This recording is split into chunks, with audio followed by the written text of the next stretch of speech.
अष्टावक्र गीता प्रवचन के 10वें भाग को प्रारंभ करते हैं। मुनि अष्टावक्र राजा जनक को कहते हैं, मुक्त एवासी सर्वदा। श्लोक के अंश की व्याख्या करते हुए पूज्य स्वामी श्री अखंडानंद सरस्वती जी महाराज कहते हैं कि पहले यह बात कही गई कि धर्म अधर्म सुख दुख ये चारों तुम्हारे नहीं हैं। मेरे नहीं है तो किसके हैं? बोले कि मानसानी, ये मन के हैं। अच्छा, ये मन के हैं तो मन हमारा हो तो बोले कि विभो हो, तुम तो विभु हो, संपूर्ण विश्व सृष्टि के आधार और प्रकाशक, बिल्कुल एक हो तुम। एक मन के साथ तुम्हारा कोई संबंध नहीं है।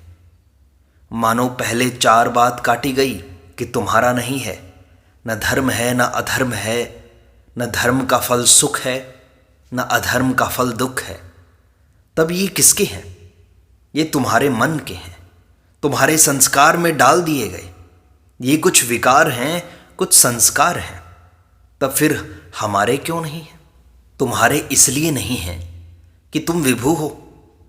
हम विभु कहाँ हैं? हम तो कर्ता भोक्ता बने बैठे हैं। अरे भले मानुस, न कर्तासी न भोक्तासी, धर्मा धर्मयोर कर्ता नासी, सुख दुखयो हो भोक्ता नासी। तुम धर्म अधर्म के कर्ता नहीं हो, सुख दुख के भोक्ता नहीं हो। नाचने वाली जब ठुमक ठुमक कर अपने पांव से ताल देने लगती है तो देखने वाला भी ताल पर झूमने लगता है।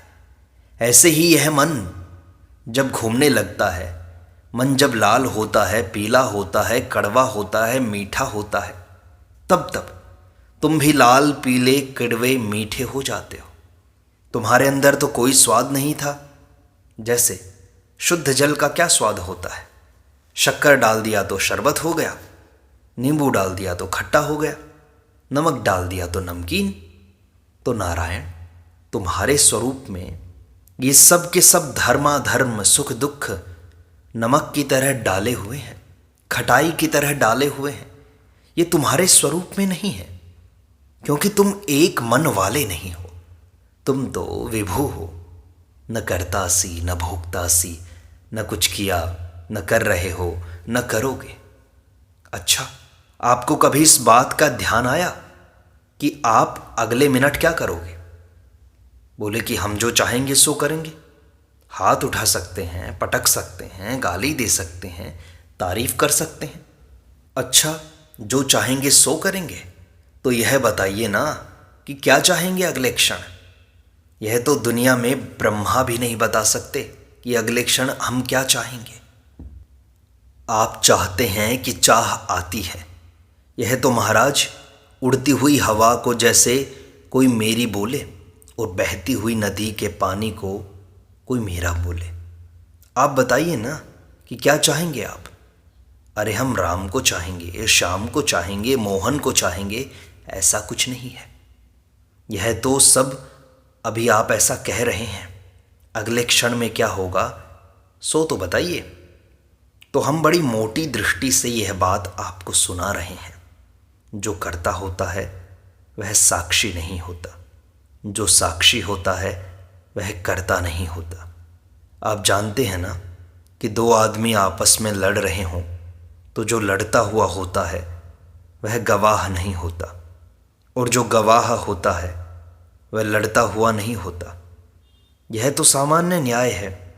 तो आप करता नहीं हैं, कर्ता के गवाह हैं, साक्षी हैं, और आप भोक्ता भी नहीं हैं, भोक्ता के गवाह हैं, साक्षी हैं। आप कूटस्थ हैं, आप तटस्थ हैं। विभु पहले कह चुके हैं, उसको मत छोड़ देना। देखो, ये जो कर्ता होते हैं ये कभी पाप के कर्ता होते हैं, माने कभी चोरी करते हैं, कभी दान के करता हैं। नहीं, गवाह दोनों का एक है और कर्ता दोनों के अलग हैं। वह तो भ्रम से ऐसा मालूम होता है कि कर्ता एक है। अच्छा, एक बार आप दुख से रोते हैं और एक बार खुश होते हैं, तो जो दुखी है वही सुखी है। दोनों की शक्ल आपस में मिलती है क्या? नहीं। एक बार आपके हृदय में सुखी पैदा हुआ और मर गया, एक बार आपके हृदय में दुखी पैदा हुआ और मर गया। एक बार आपके भीतर रहने वाले ने तान दुपट्टा सो लिया और आपने उसको देख लिया, और एक बार उसने दुनिया बनाई तो आपने देख लिया। जो उसने हत्या की और जो उसने यज्ञ किया उसे आपने देख लिया। तो नारायण आप करता हैं? आप पाप के करता हैं कि पुण्य के करता हैं? आप सुख के भोगता हैं कि दुख के भोगता हैं? ये मरते गए मरते गए मरते गए और वहीं के वहीं रहे। इसलिए मुनि अष्टावक्र कहते हैं, न कर्तासी न भोक्तासी मुक्त एवासी सर्वदा। तो आप धर्म से मुक्त हैं, अधर्म से मुक्त हैं, सुख दुख से मुक्त हैं। देखो, मुक्त शब्द का क्या अर्थ होता है कि आपने इनको छोड़ दिया, सो नहीं, इन्होंने ही आपको छोड़ दिया, इसका यह अर्थ होता है। रामेण श्यामे मुक्तः, राम ने श्याम को छोड़ दिया तो श्याम छोड़ा गया। जो छोड़ा गया उसको मुक्त बोलेंगे। आया आपके ध्यान में? जो छोड़ता है उसको मुक्त नहीं बोलते हैं। जैसे जेलर ने कैदी को मुक्त कर दिया तो जो छोड़ा गया सो मुक्त हुआ, जिसने छोड़ा वह मुक्त नहीं हुआ। तो नारायण, आपने धर्म को नहीं छोड़ा, धर्म ने पहले से ही आपको छोड़ दिया है, छोड़ रखा है। वह आपके साथ हमेशा नहीं रहता है। आपने धर्म को नहीं छोड़ा, अधर्म ने आपको छोड़ा है। आप झूठ ही झूठ उनका रिश्तेदार अपने को बताते हैं। सुख ने आपको छोड़ रखा है, हमेशा आपके पास कहाँ रहता है?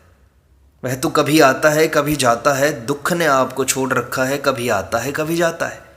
परंतु आप ऐसे हैं जो ऐसा समझते हैं कि मैं सुख का सगा बाप हूँ, मैं तो दुख का सगा भाई हूँ। पहले से ही सुख दुख दोनों ने आपको तलाक दे रखा है। धर्म अधर्म दोनों ने ही आपको तलाक दे रखा है। आप ही तो उनको पकड़ते हैं। न कर्तासी न भोक्तासी मुक्त एवसी, धर्मेण मुक्तोसी अधर्मेण मुक्तोसी, दुखेन मुक्तोसी सुखेन मुक्तोसी, कर्ता मुक्तोसी भोक्ता मुक्तोसी। कर्तृत्व ने आपको कभी बांधा नहीं, आपने अपने ऊपर कर्तव्य को थोप लिया है। भोक्तृत्व ने आपको कभी बांधा नहीं। यदि कर्तृत्व भोक्तृत्व आपको छोड़कर चले न जाते तो आपको नींद नहीं आती।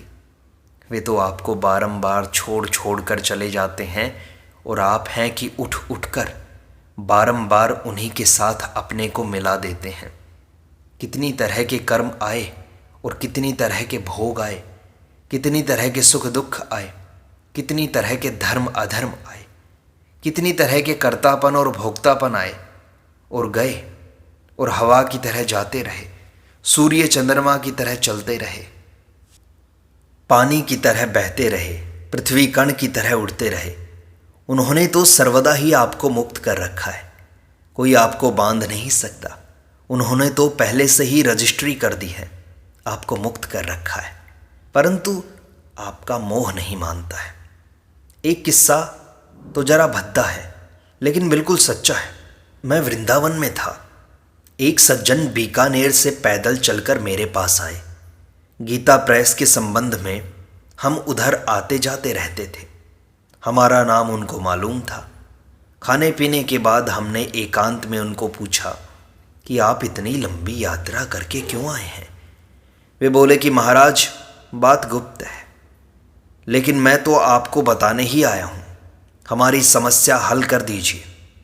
मैंने पूछा कि तुमको क्या दुख है? वे बोले कि हमारी पत्नी व्यभिचारिणी है, उसका हमको बड़ा भारी दुख है। मैंने कहा कि छोड़ दो, निकाल दो घर से। बोले कि महाराज, उसको निकाल देंगे तो बच्चे छोटे छोटे हैं, उनका पालन पोषण कौन करेगा? मैंने कहा कि उनके लिए एक नौकरानी रख लो। बोले कि नहीं महाराज, नौकरानी से काम नहीं चलेगा। वह जैसे प्रेम से करती है वैसे तो नौकरानी नहीं करेगी।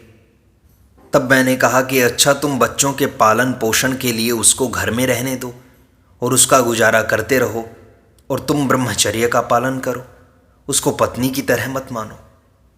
बोले कि महाराज, यह कैसे होगा? हमारा मन तो मानता ही नहीं है। मैंने कहा कि अच्छी बात है, तुम गांव के बाहर एक कुटिया बनाकर रहो, और तुम्हारे बच्चे तुमको वहां रोटी पानी दे जाया करेंगे, तुम अलग रहो। बोले कि महाराज बड़ी भारी बदनामी हो जाएगी। मैंने कहा कि अच्छा, तब तो तुम यहीं रह जाओ, हम तुम्हारे भरण पोषण का भार लेते हैं, तुम घर लौट कर मत जाओ। बोले कि महाराज घर गए बिना तो हमसे रहा नहीं जाता। मैंने कहा कि तब तुम जाओ, अब तक जैसे रहते आए हो वैसे ही रहो, उसमें फेर फार करने की कोई ज़रूरत नहीं है। अब देखो, बीकानेर से वृंदावन तक की इतनी लंबी यात्रा करके आए, पर देखो क्या प्रयोजन है। तो हमने ही पकड़ रखा है दुनिया को, कि दुनिया ने पकड़ रखा है हमको।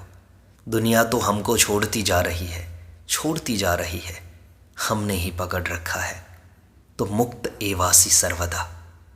आप यह मत कहो कि जब हम धर्म करेंगे तब मुक्त होंगे, जब उपासना करेंगे तब मुक्त होंगे, जब हम योगाभ्यास करेंगे तब मुक्त होंगे, जब ऐसा होगा तब मुक्त होंगे। असल में आप मुक्त हैं, और केवल मुक्त होना काफ़ी नहीं है, क्योंकि अलग अलग इकाइयां अगर अपने को मुक्त मानने लगें तो यह बड़ी भारी बेवकूफ़ी होगी। असल में एक अखंड ब्रह्म आत्मा है, और वही सबका आत्मा है, और वही मुक्त है। एक इकाई के रूप में अपने को मुक्त मान बैठना बेवकूफ़ी से युक्त है। अपने को एक इकाई के रूप में साक्षी मानना, एक इकाई के रूप में ईश्वर से एक मानना, एक इकाई के रूप में सच्चिदानंद मानना, यह सब अविचारक है। आप तो एक अखंड ब्रह्म हैं और सर्वदा मुक्त ही हैं। सर्वदा माने चाहे किसी समय में हो और जिस किसी भी स्थान में हो, चाहे जिस किसी शरीर में हो, किसी के द्वारा आप व्यवहार कर रहे हो, आप वे नहीं हैं जैसा दुनिया आपको जानती है और जैसा आप बिना सोचे समझे अपने को मानते हैं। तब आप कौन हैं? असल में ये वेद शास्त्र पुराण महावाक्य आपको जैसा बताते हैं वो आप हैं।